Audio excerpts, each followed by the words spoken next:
नमस्कार दोस्तों, स्वागत है आपका। आज हम लोग इब्राहिम लोदी के बारे में एक-एक घटनाओं को पूरी विस्तार पूर्वक जानेंगे और समझेंगे। इसे हम आसान भाषा में अगर समझें तो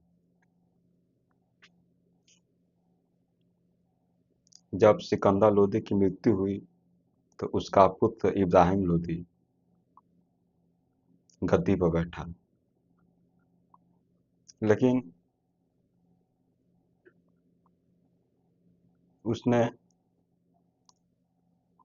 सिकंदर लोदी के द्वारा जो साम्राज्य विस्तार किया गया था, साम्राज्य को एक ऊंचे शिखर तक पहुंचाया गया था, जो कि बहुत सारी शासन व्यवस्था में बदलाव किया गया था, जिसके कारण लोदी वंश अपने शक्ति की शिखर पर पहुंच चुका था। लेकिन जब इब्राहिम लोदी गद्दी पर बैठा, वह बहुत ही साहसी था वह और मजबूत भी था।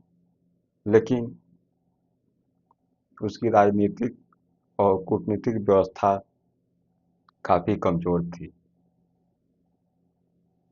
उसने कुछ ऐसे बदलाव किए जो कि शासन व्यवस्था को कमज़ोर बना दिया। जैसे कि उसने जो भी सरदार हैं उनकी जागीरें छीन ली। जो भी सैनिक थे जिनके पास ज़्यादा भूमि थी, उसको भी छीन लिया गया। और यहाँ तक कि जो भी सरदार थे जो कि सिकंदर लोदी के समय शासन व्यवस्था को एक मजबूत स्तंभ की तरह बनाए हुए थे, उन सभी को इब्राहिम लोदी ने एक-एक कर कर शासन व्यवस्था से दूर कर दिया। यहाँ तक कि कई ऐसे सरदार थे जिनकी मृत्यु मौत के घाट उतार दी गई, मतलब उनकी हत्या कर दी गई। जब जो भी सरदार जो दिखाई दे रहे थे, जिनके पास अधिक भूमि थी, वो लोग धीरे-धीरे विद्रोह करने लगे। जब वो लोग विद्रोह करने लगे तो शासन व्यवस्था में कमजोरी दिखाई देने लगी। यहाँ तक कि इब्राहिम लोदी का चाचा भी विद्रोह में शामिल हो गया। उसने कई क्षेत्रों पर अपना स्वतंत्रता पूर्वक कब्जा जमा लिया। वह अपने आप को शासक घोषित कर दिया और उसका चचेरा भाई, इब्राहिम लोदी का चचेरा भाई, उसको भी गद्दी चाहिए थी। उसने भी गद्दी पाने के लिए उसने बाबर से मदद मांगी।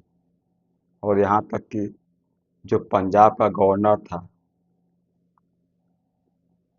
वह भी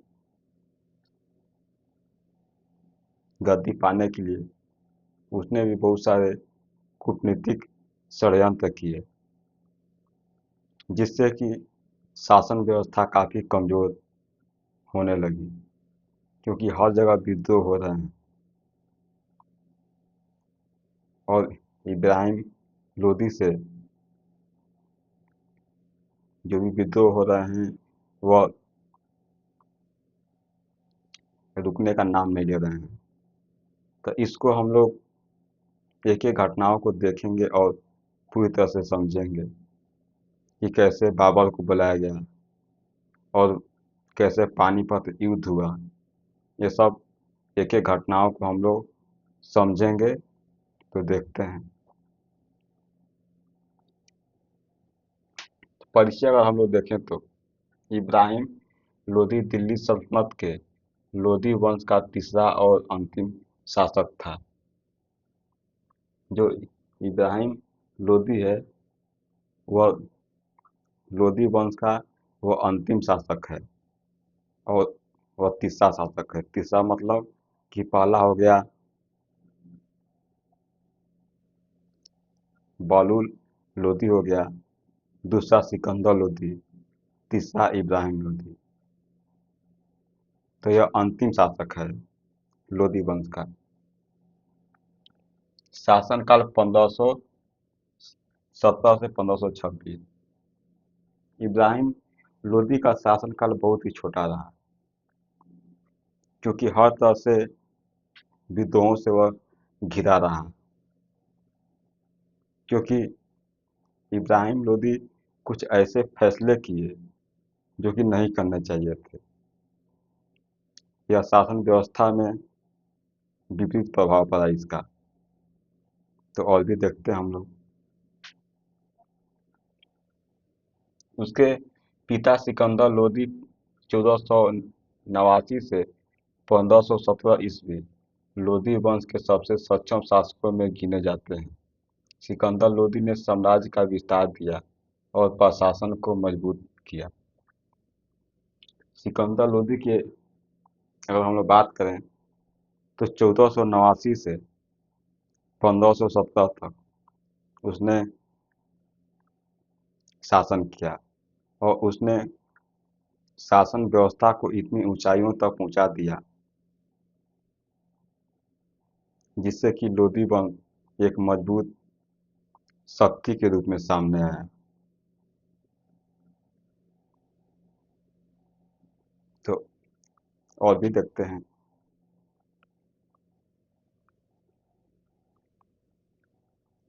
लेकिन सिकंदर लोदी की मृत्यु के बाद जब इब्राहिम गद्दी पर बैठा तो परिस्थितियां बदल चुकी थी। जब इब्राहिम लोदी गद्दी पर बैठे जैसे ही सिकंदर लोदी की मृत्यु हुई 1517 ईस्वी में, तो इब्राहिम लोदी सिकंदर लोदी के पुत्र थे और इन्होंने गद्दी पर बैठा। लेकिन जब इब्राहिम लोदी गद्दी पर बैठे तो परिस्थितियां बिल्कुल अलग थीं। जो भी शासन व्यवस्था में जो छोटे छोटे सरदार थे उनको भी ऐसा लगने लगा कि इब्राहिम लोदी उतना सक्षम नहीं है जितना कि सिकंदर लोदी था। जब जब इस सरदारों ने कमजोरी को महसूस किया तो उन्होंने धीरे धीरे विद्रोह करना चालू कर दिया। लेकिन विद्रोह तब अधिक बढ़ गए जब इब्राहिम लोदी ने जो भी अमीर हैं, जो भी सरदार हैं, उनकी भूमियों को उसने छीनना चालू कर दिया। जब छीने जाने लगे भूमि तो सरदार विद्रोह करने लगे। देखते हुए हैं उसको भी हम लोग।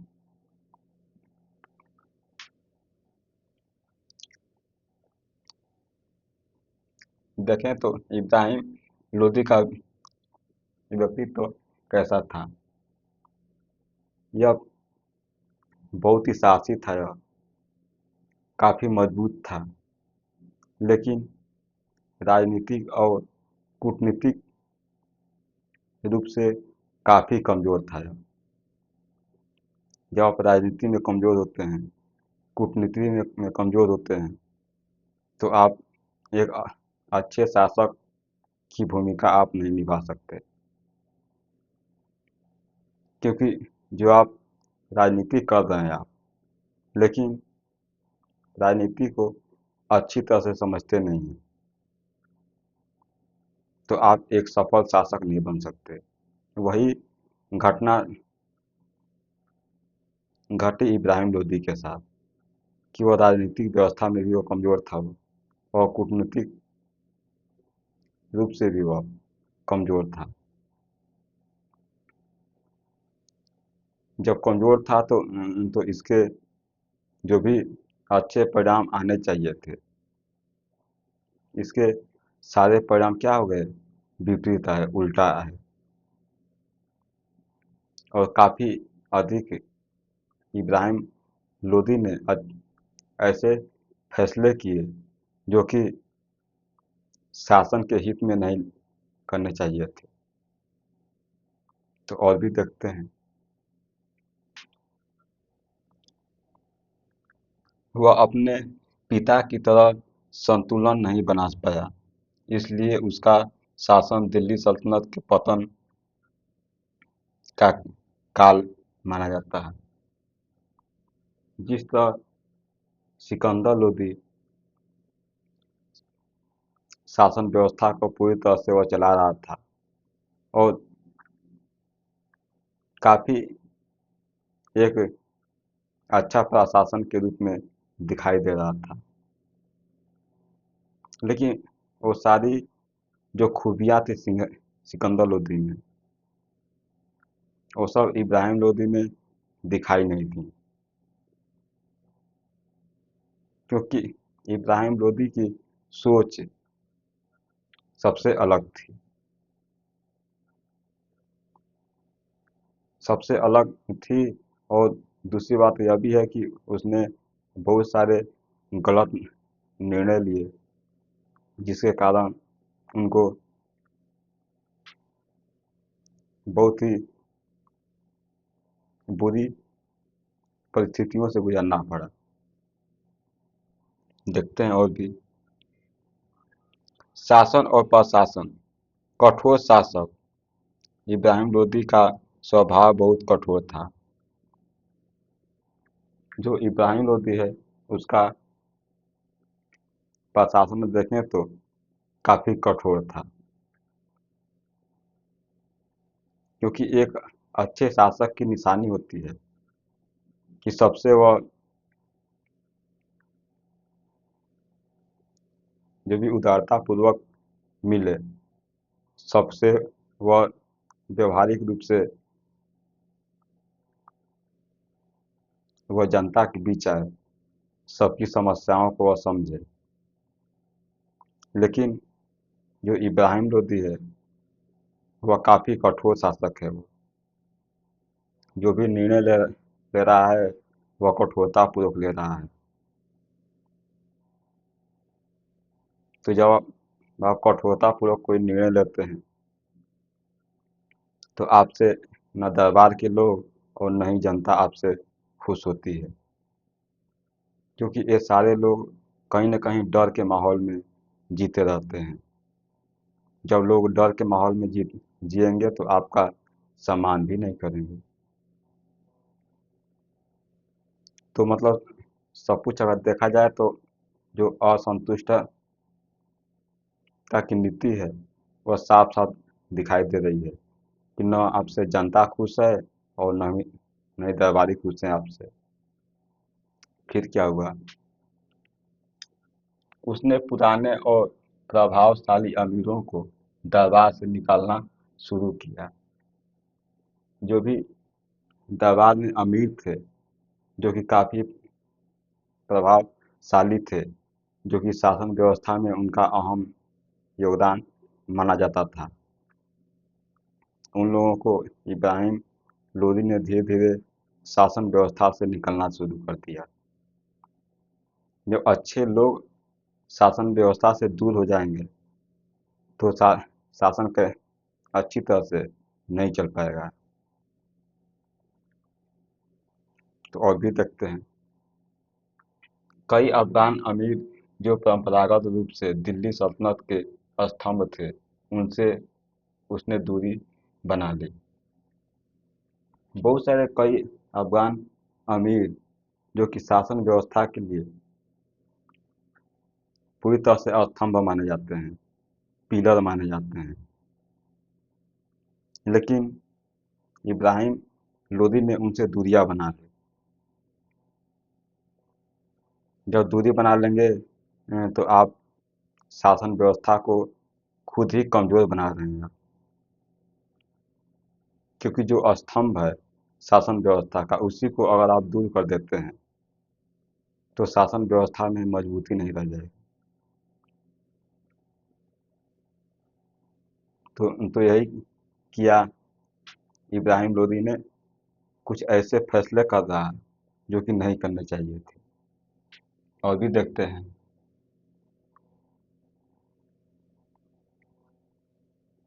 फिर देखें तो इससे अफगान सरदारों में असंतोष फैल गया।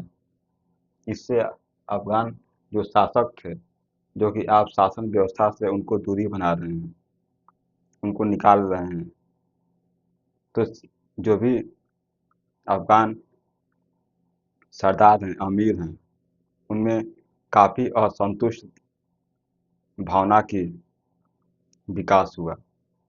वह वह क्यों लोग संतुष्ट नहीं थे। जब संतुष्ट नहीं रहेंगे तो कहीं न कहीं विद्रोह करेंगे, षड्यंत्र करेंगे, और वही बाद में जाकर दिखने लगा। देखते हैं और भी।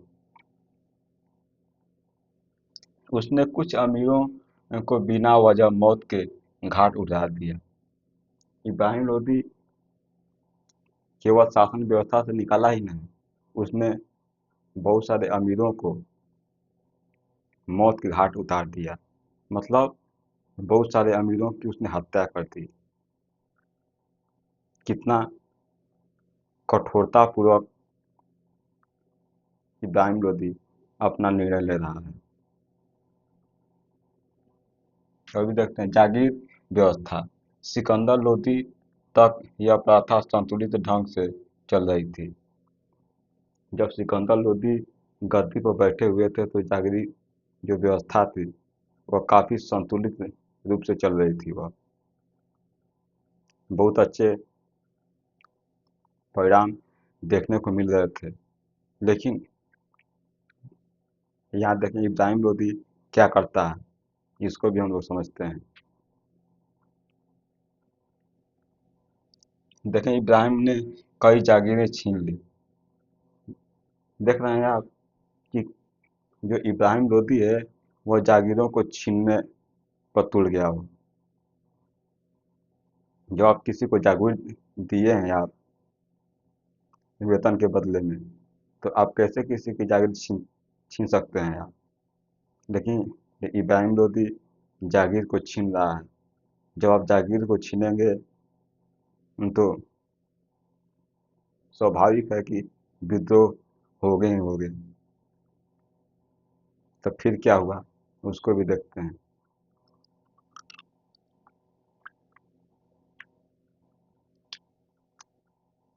जिनसे सैनिक का पालन होता था वे अमीर कमजोर हो गए और बगावत करने लगे। जो भी सैनिक थे, जो भी अमीर थे, जिनसे जागीरों का पालन पोषण होता था,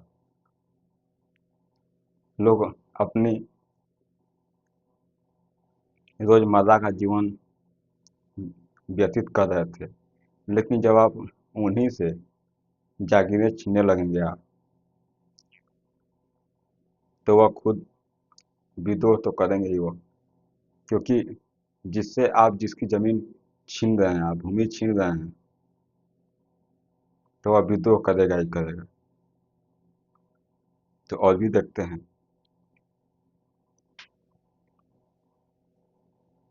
उसने प्रशासनिक नियंत्रण बढ़ाने की कोशिश की, लेकिन नतीजा उल्टा हुआ। उसने जो इब्राहिम लोदी है वह वह प्रशासनिक व्यवस्था को अच्छी बनाने की कोशिश कर रहा है वो, लेकिन जो नतीजा है वो उल्टा पड़ गया वो। जब नतीजा उल्टा पड़ गया तो आपको बहुत सारे गलत परिणाम देखने को मिले। क्या देखने को मिला उसको भी देखते हैं। दिल्ली सल्तनत केवल दिल्ली और आसपास तक सीमित रह गई। जो दिल्ली सल्तनत है, जो लोधी वंश है, वह अब काफी सिमट रही है, जिसका विस्तार काफी दूर दूर तक था। वह सब अपने आप में अगर देखें तो दिल्ली पूरी तरह से कमजोर पड़ रही है। जो भी पहले क्षेत्र जीते जा चुके थे वो सब अब धीरे धीरे स्वतंत्र हो रहे हैं। वो जब सारे क्षेत्र स्वतंत्र हो गए तो दिल्ली केवल आसपास के क्षेत्र तक ही क्या हो गई, सीमित हो गई। तो उस समय दिल्ली के के अधीन जो भी क्षेत्र आते थे, सारे क्षेत्र धीरे धीरे धीरे स्वतंत्र होने लगे। क्योंकि जब सुल्तानी कमजोर है, जब शासन व्यवस्था ही कमजोर है, तो जो भी क्षेत्र हैं वो अपने आप को स्वतंत्र घोषित करने लगे और वहाँ के शासक खुद वो लोग बनने लगे। और भी देखते हैं, मालवा, बंगाल, मेवाड़, बिहार जैसी जगहों पर स्वतंत्रता की प्रवृत्ति बढ़ गई। जो मालवा है, बंगाल है, मेवाड़ है और बिहार, ये सब जो पहले दिल्ली सल्तनत के अधीन आता था, लेकिन ये लोग धीरे धीरे अपने आप को स्वतंत्र घोषित कर लिए। क्योंकि इस समय दिल्ली की शासन व्यवस्था काफ़ी कमज़ोर है। जब दिल्ली की शासन व्यवस्था कमज़ोर है तो उसमें जो भी क्षेत्र आ रहे हैं और वहाँ पर जो भी गवर्नर हैं या फिर छोटे छोटे सरदार हैं, वह अपने आप को स्वतंत्र घोषित कर लिए। क्योंकि दिल्ली की अब उतनी शक्ति है नहीं कि उन सबको स्वतंत्र होने से रोक सके। जब आप रोक नहीं सकते हैं तो वो लोग दिल्ली सल्तनत से वो लोग दूर हो गए। और भी देखते हैं नतीजा क्या निकला। उसके शासनकाल में सल्तनत का केंद्र कमजोर और प्रांत कमजोर होने लगे। इब्राहिम लोदी के समय जो शासन व्यवस्था है वह भी कमजोर होने लगा। जो केंद्र में जो शक्ति है केंद्रित, वह भी क्या होने लगी, बिखरने लगी। पहले सुल्तान के पास शक्तियाँ होती थी, लेकिन वो शक्तियाँ अब धीरे धीरे क्षीण हो रही हैं। कहीं न कहीं सुल्तान के कमजोर होने की पूरी पूरी जो निशानी है, जो दृश्य है, वह दिखाई दे रहा है। जब सुल्तानी कमजोर है, शासन व्यवस्था ही कमजोर है, तो कोई भी स्वतंत्र होने की पूरी तरह से कोशिश करेगा और उसमें सफल भी हो जाएगा वो। तो ऐसे बहुत सारे क्षेत्र दिल्ली सल्तनत से दूर हो गए। मतलब दिल्ली सल्तनत के इनकी जो अधीनता पहले स्वीकार किए थे, वह अब अपने आप को स्वतंत्र घोषित कर लिए। और भी देखते हैं, दिल्ली सल्तनत का राजनीतिक ढांचा बिखरने लगा। जो दिल्ली सल्तनत है उसका राजनीतिक जो ढांचा है, जिसे सिकंदर लोदी ने पूरी तरह से बनाया हुआ था, जिसे सजाया और संवारा हुआ था, वह धीरे धीरे क्या होने लगा, बिखरने लगा। क्योंकि उसे बचाने वाला कोई मजबूत शासक नहीं है। जो इब्राहिम लोदी है तो उसके जो भी फैसले वह कर रहा है वह शासन व्यवस्था के खिलाफ जा रहा है। वो अच्छे नतीजे उससे नहीं मिल पा रहे हैं। जब अच्छे नतीजे नहीं मिलेंगे तो सल्तनत कमज़ोर होगी और वही दिखाई दे रहा है। और भी देखते हैं हम लोग, विद्रोह और असंतोष। जब शासन व्यवस्था कमजोर है और जो भी सुल्तान निर्णय ले रहा है वो भी कहीं न कहीं शासन व्यवस्था के खिलाफ जा रहा है और जनता और जो भी दरबार के लोग हैं सब में असंतोष की भावना जागृत होने लगी। लोग अपने आप को अब सुरक्षित महसूस नहीं करने लगे और लोग अब जो दिल्ली की अधीनता है, पहले दिल्ली के अधीन वह थे थे वह, लेकिन अब अपने आप को दिल्ली से स्वतंत्र होने की वह कोशिश कर रहे हैं। तो और भी देखते हैं हम लोग। देखें, इब्राहिम लोदी की कठोर नीतियों से उसका अपना परिवार और सरदार ही विरोध करने लगे। अब स्थिति इतनी बिगड़ गई कि जो भी सरदार थे, सरदार की बात छोड़िए, घर वाले ही विद्रोह करने लगे। जब आप घर परिवार में ही सुरक्षित नहीं है आप, तो दूसरों से क्या लड़ेंगे आप?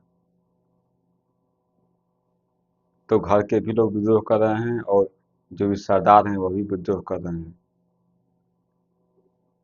तो फिर क्या हुआ? प्रमुख विद्रोह देख लेते हैं।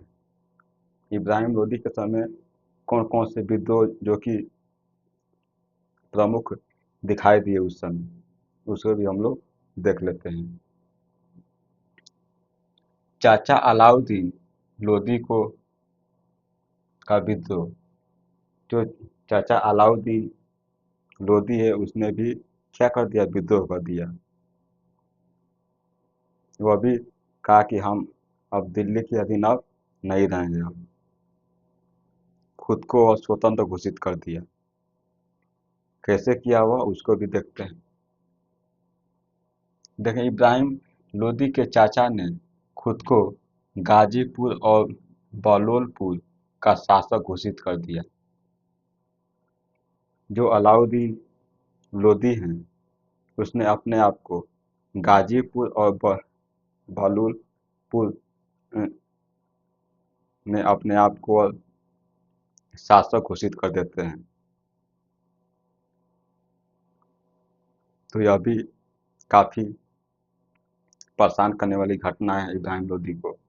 जब जब इब्राहिम लोदी सुनता है कि गाजीपुर और बलौलपुर में जो उसके चाचा हैं अलाउद्दीन लोदी, उसने विद्रोह किया और अपने आप को वहाँ का शासक घोषित कर दिया। फिर क्या हुआ? अब वहाँ पर क्या होने वाला है? जब जब इब्राहिम लोदी सुना तो क्या क्या किया? इब्राहिम ने इस विद्रोह को दबा दिया, लेकिन इससे अफगान सरदारों की निष्ठा टूट गई। जब इब्राहिम लोदी के चाचा अलाउद्दीन लोदी विद्रोह किए थे और गाजीपुर बलूलपुर में अपने आप को शासक घोषित कर दिए, लेकिन इब्राहिम लोदी ने इसे दबा दिया। इस विद्रोह को क्या कर दिया? दबा दिया। जब दबा दिया तो अफगान के लोग जो हैं वो लोग जो संतु कहें को संतुष्ट थे वो, लेकिन उनका जो विश्वास है वो टूट गया। वो कहीं न कहीं यह दिखाता है कि वो सारे लोग अलाउद्दीन लोदी के साथ खड़े थे। वो लोग कहीं न कहीं अलाउद्दीन लोदी का वो लोग समर्थन कर रहे थे। लेकिन जब इब्राहिम लोदी ने विद्रोह को दबा दिया तो ये सब जो भी अफगान सरदार हैं ये लोग भी अब अपना विश्वास खो दिए। मतलब कि अब ये भी लोग अब क्या करेंगे? विद्रोह करेंगे अब। तो हर किसी के मन में विद्रोह की भावना क्या हो रही है? पनप रही है, अब जागृत हो रही है, क्योंकि शासन व्यवस्था इतना कमजोर हो गया है कि हर तरह से विद्रोह सुनाई पड़ रहा है। देखते हैं और भी। तो यहाँ पर देखें तो इब्राहिम ने इस विद्रोह को दबा दिया, लेकिन इससे अफगान सरदारों की निष्ठा टूट गई। तो इतना आप समझ चुके हैं। राणा, अगला देखें होगा तो राणा संगा, इसको भी समझ लेते हैं। मेवाड़ का शासक था। जो राणा संगा है वह मेवाड़ का राजपूत राजपूत शासक था वो। फिर क्या हुआ देखेगा तो इब्राहिम लोदी की कमजोरी का फायदा उठाकर राणा संगा ने राजस्थान और पश्चिम भारत में अपनी शक्ति बढ़ाई। जब राणा संगा को लगा कि जो इस समय दिल्ली की शक्ति काफी कमजोर है, तो जब कमजोर है तो राणा संगा ने इसका क्या किया, फायदा उठाया। जो कि राजस्थान स्थान और भारत के जो भी पश्चिमी क्षेत्र हैं वहाँ पर उसने विस्तार करना शुरू कर दिया। क्या क्या विस्तार किए उसको भी देखते हैं हम लोग।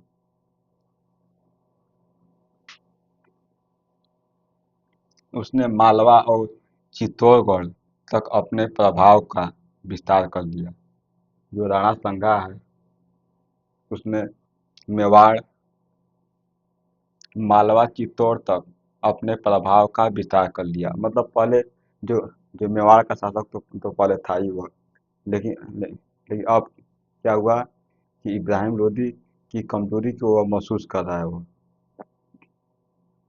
जब जब इब्राहिम लोदी की कमजोरी को वह समझ गया कि इब्राहिम लोदी अब क्या है, कमजोर है, अब ज़्यादा कुछ नहीं कर सकता है वो, तो चित्तौड़गढ़ और मालवा को इसने अपने कब्जे में ले लिया।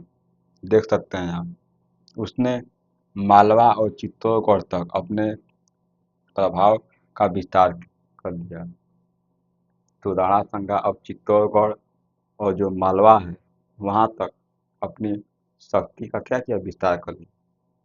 क्योंकि उस समय दिल्ली की शासन व्यवस्था काफ़ी कमज़ोर है। इब्राहिम लोदी जो भी फैसले कर रहा है वह गलत साबित हो रहा है वो। और भी देखते हैं बंगाल और बिहार। जो बंगाल और बिहार पर सिकंदर लोदी ने नियंत्रण किया था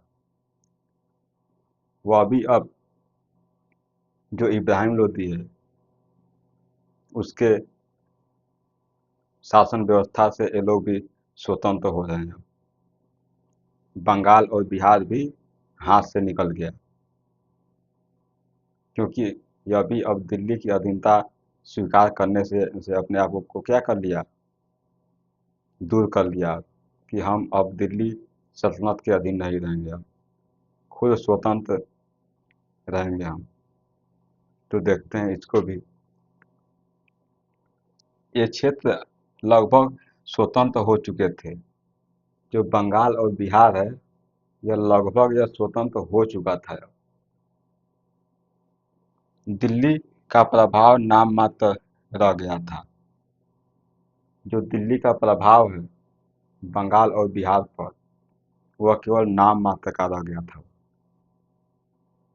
मतलब केवल नाम था, केवल कि आप दिल्ली सल्तनत के अधीन आप आते हैं, लेकिन आप दिल्ली सल्तनत के अधीन आप नहीं हैं आप। फिर क्या हुआ, अगला विद्रोह कौन किया, दाऊद खान लोधी, पंजाब का गवर्नर। जो दाऊद खान लोधी है जो कि पंजाब का गवर्नर है उसने भी विद्रोह कर दिया। वह क्या किया उसको भी देखते हैं। यही नहीं, उसने बाबर से संपर्क कर उसे भारत आने का न्योता दिया और इब्राहिम लोदी से नाराज होकर उसने विद्रोह कर दिया। जो पंजाब का गवर्नर है दाऊद खान लोदी, दाऊद खान लोदी पंजाब का गवर्नर है, वह भी जो इब्राहिम लोदी है उससे नाराज हो गया। जब नाराज हुआ तो क्या किया, हुआ बाबर से वो संपर्क करता है और वह बाबर से मदद मांगता है कि आप हमारी मदद कीजिए। मतलब कि अब लोग भारत में बाबर को बुला रहे हैं। सोचिए, भारत के होकर और अपनी गद्दी पाने के लिए दिल्ली पर शासन व्यवस्था को स्थापित करने के लिए, दिल्ली पर कब्जा करने के लिए आप इतने हद तक गिर जाते हैं कि कहीं न कहीं किसी दूसरे देश के शासक को बुलाते हैं आप कि हमारी मदद कीजिए। और जब वो कोई आएगा, वो बाबर आएगा, तो अपना भारत में पाँव जमा लेगा वो।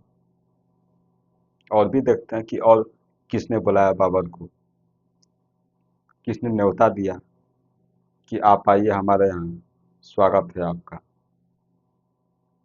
आप जो भी इब्राहिम लोदी है उसको हराइए और हमें गद्दी पर बैठाइए। लेकिन जो गद्दी जो भी इब्राहिम लोदी को हराएगा तो आपको गद्दी देगा वो। ऐसा सोचना एक मूर्खतापूर्ण दिखाई देता है। देखते हैं हम लोग फिर क्या हुआ। अगला विद्रोह कौन किया है अब, क्योंकि हम लोग 3 विद्रोह को देख चुके हैं, चौथा विद्रोह देखते हैं। 4 विद्रोह को देख देख चुके हैं हम लोग, 4 विद्रोह। अब 5वां विद्रोह देखते हैं। 5वां विद्रोह कौन किया? आलम खान लोधी। देख सकते हैं आप कि आलम खान लोधी इब्राहिम का चचेरा भाई। जो आलम खान लोधी है वह इब्राहिम लोधी का चचेरा भाई है। वह भी चाहता है कि हम गद्दी पर बैठे। गद्दी एक है, बैठने वाले अनेक लोग हैं, कैसे काम चलेगा। लेकिन जो इब्राहिम लोधी का चचेरा भाई है उसकी भी लालसा है, उसकी भी मन में जिज्ञासा है कि हम भी गद्दी पर बैठें। तो उसने भी बाबा से मदद मांगी। देखते हैं उसको भी। आलम खान लोधी इब्राहिम का चचेरा भाई, उसे भी गद्दी चाहिए थी। जो आलम खान लोधी है, जो कि इब्राहिम लोधी का वो भतीजा है वो।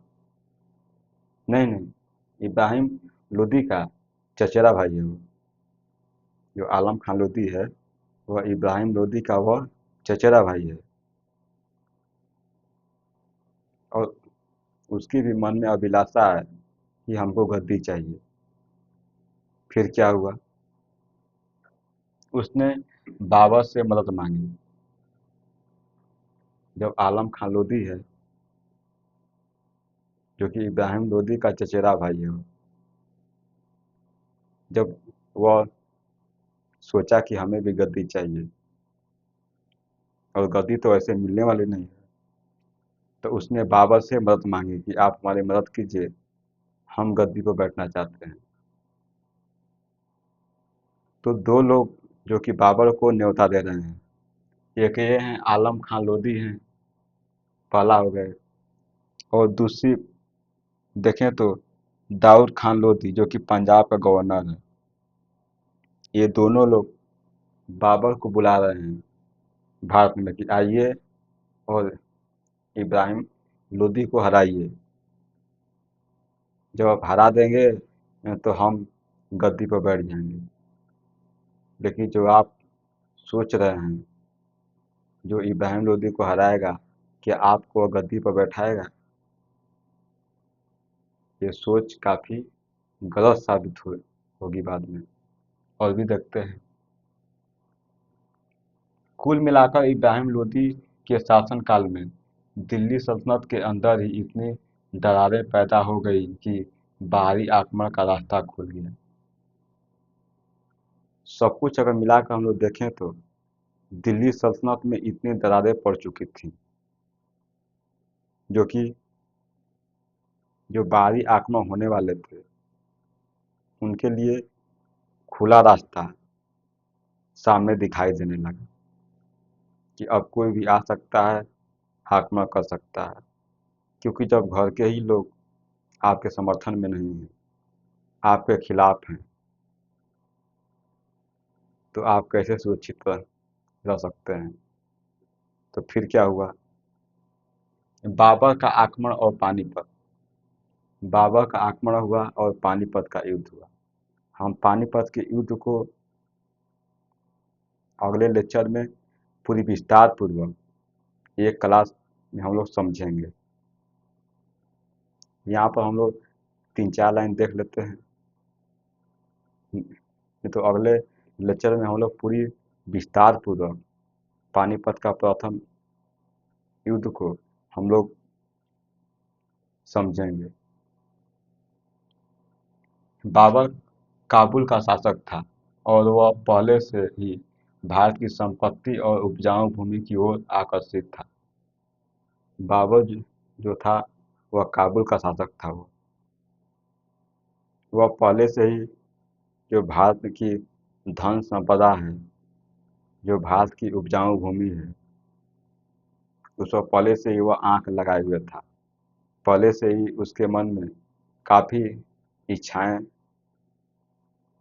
थी कि हम भारत पर आक्रमण करेंगे और वहाँ पर अपना शासन व्यवस्था को स्थापित करेंगे, क्योंकि वह क्या है, वो काफ़ी धन संपन्न है वो, और वहाँ की भूमि भी काफ़ी उपजाऊ है। जब भूमि कहीं की उपजाऊ होती है ज़्यादा, तो वहाँ से अधिक मात्रा में कर मिलते हैं। तो वही बाबा क्या कर रहा है, सोच रहा है। और बहुत बड़ी बात यह भी है कि भारत के लोग उसे बुला भी रहे हैं। इससे अच्छी बात क्या हो सकती है, देखते हैं। दौलत खान लोधी और आलम खान लोधी ने बाबर को भारत आने का न्योता दिया। दौलत खान लोधी और आलम खान लोधी ने बाबर को भारत पर आक्रमण करने के लिए क्या किया, न्योता दिया। ये दो लोग हैं ना, बहुत खतरनाक हैं। इन लोग विदेशी को बुला रहे हैं भारत पर आक्रमण करने के लिए। और देखते हैं, बाबर ने 1526 ईस्वी में इब्राहिम लोधी का सामना किया। पानीपत की पहली लड़ाई 21 अप्रैल 1526 ईस्वी में इब्राहिम लोधी हार गया और मारा गया। जब पानीपत का प्रथम युद्ध हुआ तो उसमें बाबर की जीत हुई और इब्राहिम लोधी का हार हुआ, और उसी युद्ध में इब्राहिम लोधी क्या हो गया, मारा गया। तो आप इब्राहिम लोधी की पूरी विस्तार पूर्वक एक एक घटनाओं को आप समझे होंगे।